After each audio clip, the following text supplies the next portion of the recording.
আসসালামু আলাইকুম। নিশ্চয়ই আপনারা ভাবতেছেন যে কালো কালো ভাতগুলো, ভাতও দেখা যাচ্ছে আবার কালো কালো। হ্যাঁ, এটা কালো কালো, এটা হলো কালো জিরা ভর্তা। যে একবার এই ভর্তা খেয়েছেন, যে কালো যে একবার এই কালো জিরা ভর্তা খেয়েছেন সেই ভর্তার প্রেমে পড়ে যাবেন।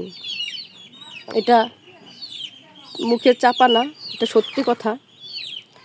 যে কালো জিরা ভর্তা নাও খেতেন সে একবার এইভাবে ভর্তাটা করে ট্রাই করে খেয়ে দেখেন, ইনশাল্লাহ এই ভর্তার প্রেমে পড়ে যাবেন। নিজের হাত নিজেই চেটেপুটে খাবেন। এখন দেখাবো প্রস্তুত প্রণালী। এখানে নিয়েছি কাঁচামরিচ, এখানে নিয়েছি কালো জিরে 1 কাপ, এখানে নিয়েছি 3টা রসুন ছিলে পুরো ছাড়িয়ে নিয়েছি, আর নিয়েছি এখানে 2.5 কাপের মতো পেঁয়াজ কুচি। এখন যা করতে হবে, চুলায় তেল দিয়ে দিয়েছি, দিয়ে দিলাম লবণ,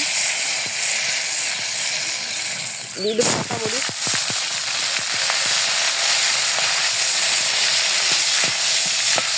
কাঁচামরিচ, হালকা নেড়ে ছেড়ে এখন দিয়ে দেবো রসুন।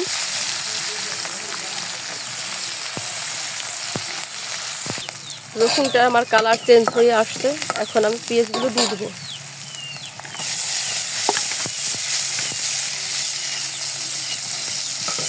এটা আমি অনবরত নাড়তে থাকবো যতক্ষণ পর্যন্ত বাদামি কালার না হয়ে আসে।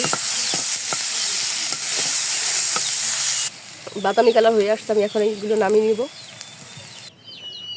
অবশিষ্ট তেলের ভিতরে আমি কালো জিরাগুলো ভেজে নিব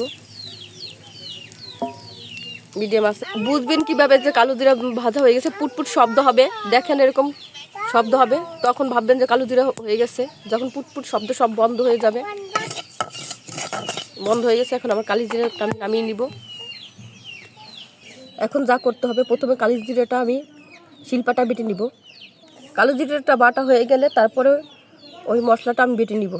মশলা বলতে পেঁয়াজ, রসুন, কাঁচামরিচটা বেটে নিব। দেখেন আমার কালো জিরাটা পারফেক্ট ভাজা হয়ে গেছে। একটা কথা মনে রাখবেন, কালো জিরা যদি পারফেক্ট ভাজা হয় ভর্তাটা অনেক স্বাদ আসবে, পারফেক্ট স্বাদ আসবে। আর যদি কালো জিরা বেশি ভাজা হয়ে যায় তাহলে তিতো লাগবে। বেশি ভাজা হলে এখানে কালো রং হয়ে যেত, শ্বাসটা দেখতে পাচ্ছেন, এই শ্বাসটা কালো হয়ে থাকতো। পেঁয়াজ রসুন বাটা হয়ে গেছে, পেঁয়াজ রসুন মরিচ। এখন যা করব, এই কালো জিরা দিয়ে আবার হালকা একটু বেটে নিব, মানে দোনটা মিক্সড করে নিব। কালো জিরা ভর্তা আমার হয়ে গেছে।